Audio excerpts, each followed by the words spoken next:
Well, the magpies are going mad, I bet you can hear those. So today we're looking at my new SIG Virtus PCP. Yep. So I've been trawling the YouTube to find information about this, and when I got it, after I watched all the videos, I was a bit disappointed what the videos said by the trusted reviewers. Yeah, and they were saying things like this is metal and that's metal, and the barrel is blackened metal, load of rubbish, right? So this is alloy, and that the bottle's alloy as well, yeah. And one of the things that people have dug into is the regulator. The regulator's in there, and it's so easy to get to. You just take the bottle off, depressure it with the pin probe, and you're not wasting much air because it's such a small bottle.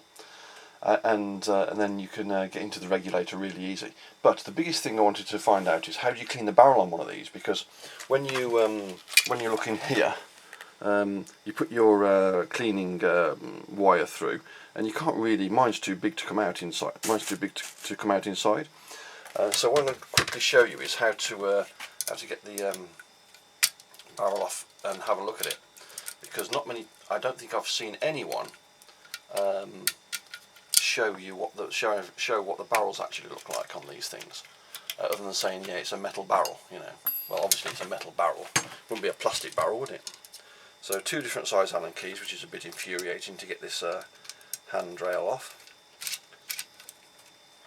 but it comes off quite easily. Also, it's worth noting it's a free floating barrel. Now, what is interesting here is that if you've got any other rifles, the barrel, I'll show you in a moment, is inside this plastic tube. This is a fake, you see how it's wider here, where the chamber would be. So this is like a fake outer barrel, but it actually serves as a sleeve for tensioning the barrel, because this part on the end here is a lock nut, and the barrel is actually screwed into the action down here. So to get to the barrel, or otherwise to get the barrel out to clean it, all we have to do now is unscrew this part here. Let's get this on. Get this fella off. Now sometimes he unscrews, sometimes he unscrews the barrel. Either way, it's good. Let's see what happens today. Oh, it's unscrewed the barrel. Brilliant. So here comes the barrel. You ready for this? So there's your barrel, nice and shiny. Okay, and if you have a look at it, I'll show you. It's got a nice thread on the end there that screws into the breech, and on the other end here you've got obviously, oh there it is, another thread and the lock nut. Now I'm not sure what that thread is. It'd be good if it's 1/2 inch U and F, because you could put a silencer straight on that and skip this part, but I'll save that for another day. But the reason I wanted to do it was to be able to put a pull through down it, to be able to clean it. So yeah, this is steel, obviously. This is plastic, and of course what happens is when you put it back in,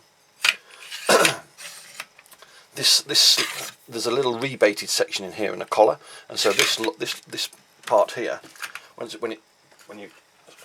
try and start it again. It's a nice coarse thread, so it's pretty impossible to get wrong.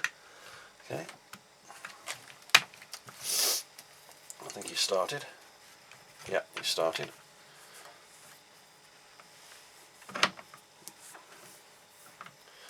Should have used a better thing than that. So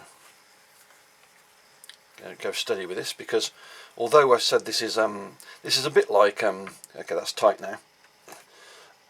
So the tensioning of the barrel is via the lock nut inside this plastic shroud / sleeve. So a bit like you would have a carbon sleeve on the FX rifles, and you tension that down with a lock nut. That's exactly what this does. So if you have a loose barrel, yes, these screws that screw the because this is in two parts here, and it's screwed onto the action here like this. So yes, if the screws are loose, this will splay out at the back end. So yeah, they need to be tight, but don't need to be very tight, because all the tension on the barrel is coming from here to here. Now I'm going to take him out again, because I want him out so I can clean him, because I only picked this up 5 days ago. So that'll do for now. And if you haven't, just in case you haven't seen it, I'll quickly show you the regulator. So the regulator is, you can see that. So the regulator is this part here. That joint there is the part of the adapter that goes onto the bottle, and where that grub screw is, there, this part forward is the regulator.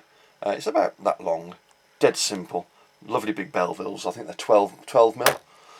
So a lovely big Belville, dead easy to work with, comes apart so easy. And I've had the regulator apart about half a dozen times, and as you can see, it's held there perfectly overnight. Put it away on just under 2, it's still there now. So yeah, good to go.